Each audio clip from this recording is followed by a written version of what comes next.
வணக்கம், எல்லாத்துக்கும் காலை வணக்கம். இன்றைக்கி நம்ம இருக்கிறது எங்கேன்னு பார்த்தீங்கன்னா சிட்லப்பாக்கம் ஏரி, தாம்பரத்துக்கு பக்கத்தில் இருக்கிறது எல்லாத்துக்குமே தெரியும்.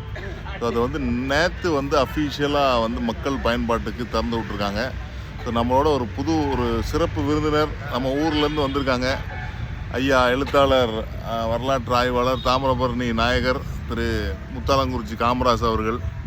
வணக்கம் ஐயா. வணக்கம். எப்படி இருக்கீங்க? எப்படி இருக்கு இந்த இது ஏரி பார்த்தது? இல்லை, எனக்கு இங்கே இந்த ஏரியை பார்த்தோன்னே இதே மாதிரி தாமிரபரணியில் ஏதாவது ஒரு குளத்தை பண்ணணும் அப்படிங்கிற மாதிரி எனக்கு தோணுது. குறிப்பாக பார்த்தீங்க அப்படின்னா இந்த ஏரி நடைபயிற்சிக்கு ரொம்ப பிரமாதமாக வச்சுருக்கிறாங்க. அதோடு மட்டும் இல்லாமல் காலையிலே நம்ம நடந்து போகும்போது ஒரு மைல்டாக ஒரு குரல், அதாவது ஒரு பாட்டு குரல் வருது, சின்ன சின்ன கண்டிஷன் அதில் வருது. அதெல்லாம் கேட்டுக்கிட்டு நம்ம இனிமையாக நடந்து போகிறதுக்கு நல்லா இருக்குது. அது போக பார்த்திங்கன்னா எல்லா இடத்துலையும் பார்த்திங்க அப்படின்னா இந்த பகுதியில் இவங்க இந்த ஏரியை சுத்தப்படுத்தும் போது 2 வகையாக பண்ணியிருக்காங்க. ஒன்று சாக்கடைகளை உள்ளே கிடக்கக்கூடாது அப்படிங்கிறது, சாக்கடைகளை மறைச்சி வேறு இடத்துக்கு மாற்றி விட்டுருக்குறாங்க. அதுக்கப்புறம் இன்னொரு இடத்துல பார்த்தீங்க அப்படின்னு சொன்னால் இங்கே வரக்கூடிய பறவைகள் மத்தியில் ஒரு மேடு இருக்குது. அதில் பறவைகள், அந்த பறவைகளோட இனங்கள் இருக்குது. பறவைகளோட இனங்கள், அதாவது என்னென்ன இனங்கள்லாம் இருக்குது அப்படின்னு சொல்லி அதில் முதல் இடத்தை பார்க்கும்போது தாமரா அப்படிங்கிற பெயரோட வந்துச்சு. அப்போ தாமிரபரணிக்கு இதுக்கு ஒரு கனெக்ஷன் இருக்கிற மாதிரி எனக்கு தோணுச்சு. இன்னொரு விஷயம், தொழில்நுட்பத்தை இவங்க என்ன பண்ணியிருக்காங்கன்னா இயற்கையை செயற்கையாக ஒரு விஷயம் பண்ணியிருக்காங்க.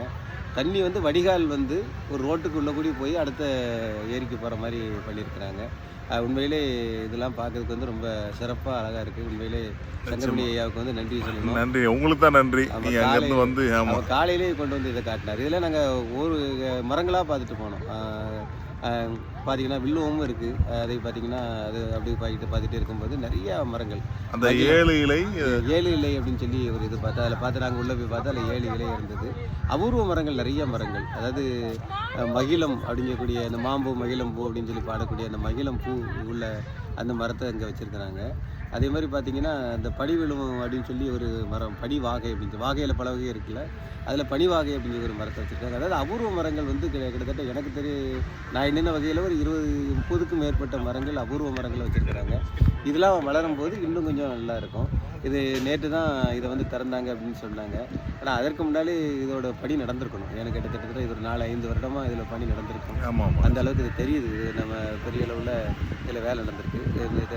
இந்த பணி நடத்தின அரசுக்கும் திறந்த அரசுக்கும் நம்ம நன்றியை சொல்லிக்கலாம். ஏன்னா தொடர்ந்து நீர்நிலைகளை காப்பாற்றுவதற்கு முன்னுதாரணமாக தான் இந்த சிட்லப்பாக்கம் ஏரி நமக்கு இருக்குது. இது போக இந்த சுற்றி வரக்கூடிய கரைகளில் இது பாதி இடங்களில் தான் இப்போ இந்த நிறைய நடைபாதை போட்டிருக்கிறாங்க. இதை முழுசுமாக போட்டு வருங்காலத்தில் பயன்பாட்டுக்கு கொண்டு வந்தால் இந்த சிட்டிக்குள்ளே இருக்கவங்க தன் நடைபயிற்சி பண்ணவும், இந்த இயற்கையை தெரிஞ்சுக்கொள்ளவும், தன்னுடைய குழந்தைகளை கூட்டி கொண்டு இப்படி தான் இயற்கை, ஏரினா இப்படி தான் இங்கே இருக்கும். ஏன்னா ஏரினா இன்றைக்கி நம்ம தொலைக்காட்சியில் பார்க்குறது தான் ஏரி நினச்சிக்கிட்டு இருக்கோம், இன்டர்நெட்டில் பார்க்குறது தான் ஏரி நினச்சிக்கிட்டு இருக்கோம்.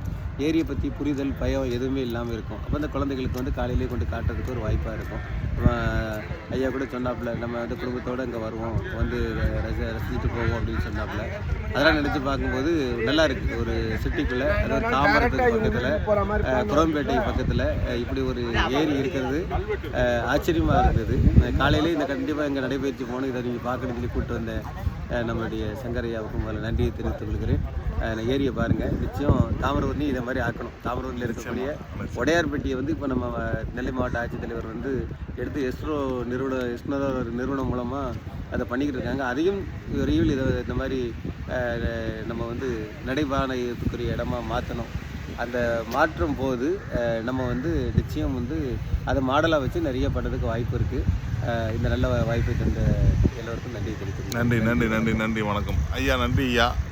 இது அருமையாக அமைத்த அரசுகளுக்கும் சிட்லப்பாக்கம் ரைசிங் போன்ற தன்னார்வ தொண்டு நிறுவனங்கள் அனைவருக்கும் நன்றிகளை தெரிவித்துக் கொள்கிறோம். நன்றி, வணக்கம். இதே போல தாமிரபரணியும் அதை சார்ந்த நீர்நிலைகளும் சிறப்பாக அமைய வேண்டும். வணக்கம்.